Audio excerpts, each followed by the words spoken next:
Hey guys, welcome to the Field of 68 YouTube channel. If you like what you see here, hit that subscribe button and you'll get more college basketball content just like this. Special guests, surprise, former National Player of the Year, former number 2 pick, former UConn National Champion, Emeka Okafor. Emeka, I want to start you off with this. Zach Edey, Emeka Okafor in his prime in 2004. Who's better? Who's better? I mean, I'm a little biased in this. I think on a one-on-one matchup, it'd be tough. He's a big boy. He's skilled. He knows how to use his body. He has a nice soft touch around the rim. Me in my prime, him in his prime. I think I would hope I would have the edge. How would you guard him? Just physical. With him, you have to start guarding him early. Once the closer he gets to the basket, his effective rate just increases and his advantage increases. So it's really just making him fight for position, making it as tough for him to use his hook, and just trying to wear on him the whole game. How do you see this matchup going, Emeka? Clingan, Edey, obviously Clingan. Listen, as good a defensive player as we've seen in a long time. How do you see this one go? Again, I'm biased. I like Clingan. Try to be objective. Well, listen, so is Rob, so don't worry. What Edey has, over Donovan is age, right, and experience. Although not championship experience. Clingan's been here before. This is his second time. He hasn't faced a player like Edey, but I think they match up well. And this is the matchup that I've been wanting to see for precisely this reason. Me being a big and just wanting to see two, skilled big men just go at it, and what better stage than a national championship. Is it nice to see this resurgence of big guys? Big man basketball is back.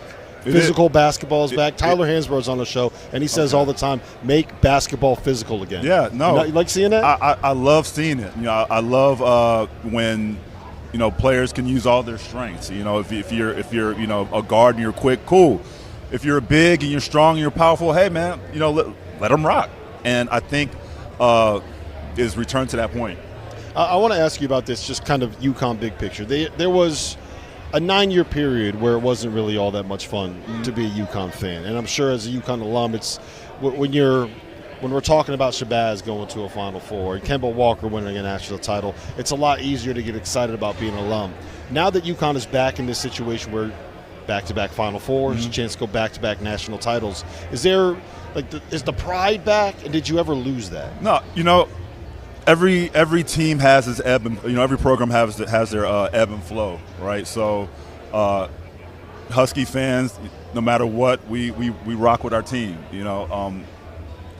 The success, the previous success wasn't what we would like, but the love was still there. Now that the team is back to where we feel it should be, I don't think there's necessarily more love. We're just more excited. I always tell people UConn fans are the greatest fans, and craziest fans, definitely. Craziest fans, super crazy, and they love you whether you win a championship or not, forever. If you put on that UConn jersey, you'll be forever loved and forever cherished. And as a player, you want to try to bring some pride and bring a ring or two if you can. So as a former player, it's very rewarding to see what Dan Hurley and these group of young men have done these past 2 seasons, and hope we'll continue that success down the line. You also came along at a time, and I'll say this: I was late to the UConn as a blue blood party. Very late. I was very late. After your playing days was over, when did you finally say, "All right, I know we are in that conversation"? I know you felt that way as a player, but did you ever doubt that, or when did you officially always believed it? I believed it from the jump. I was always taken aback why there was even a conversation whether or not UConn was a blue blood, especially I think we had won the most in whatever time period.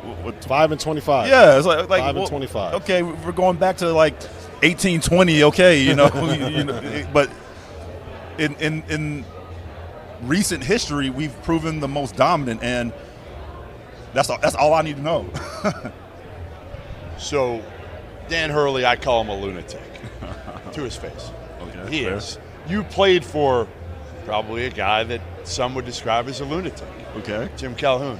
Give me your favorite Calhoun story of his toughness, his accountability. I mean, that dude, listen, I've seen that dude take out a player twice within the first minute of a game once. Alex Oriaki. Literally started him, took him out, put him back in, took him back out.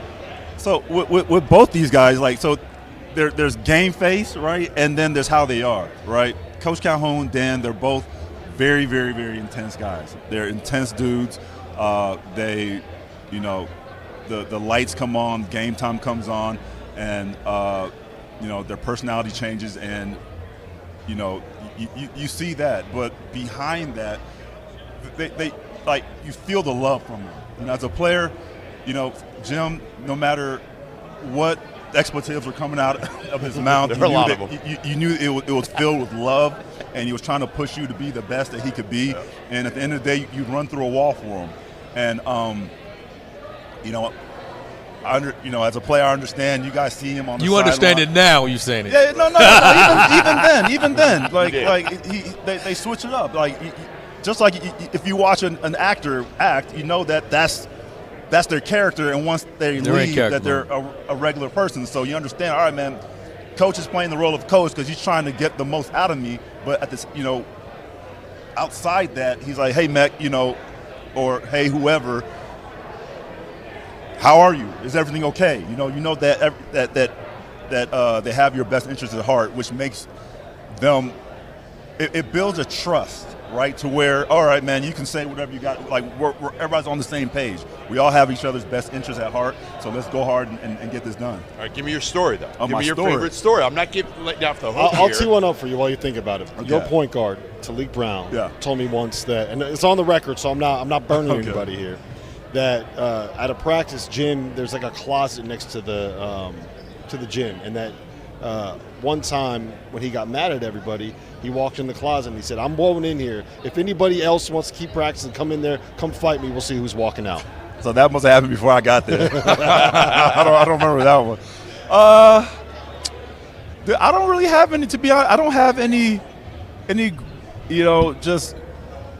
There were too He's many. not here. He can't make you run for this anymore. But it's just in general, the practices were just tough, you know, and they were colorful, you know, with certain language. And well, the good thing is early on, you probably, coming from Texas, couldn't understand his accent.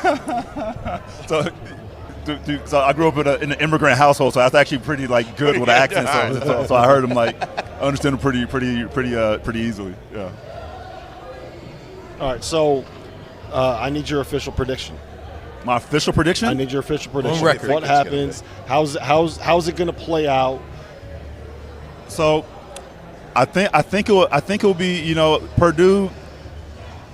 They're a good team. You know, they're a tough team. They have, you know, a lot of players, and you know they move nicely. But you know, UConn, man, it's just like I saw it at the beginning of the year. You know, from the very first game, I was like, oh man, they're just continuing from last year. It's the same, like this rabid, cohesive force that's connected and moving just with the smooth, you know, integration. And I was like, I think they're going to repeat. And they proved me right throughout the season in terms of how they played and how they continue to grow. And in terms of tomorrow, I think that it'll be a tough game, but I think UConn will prevail. The best month of the year is here, which is why you need to know that we are partnered with BetMGM. We'll be using BetMGM lines for making all of our picks and predictions, and we'll have special offers for the listeners and the viewers of the Field of 68.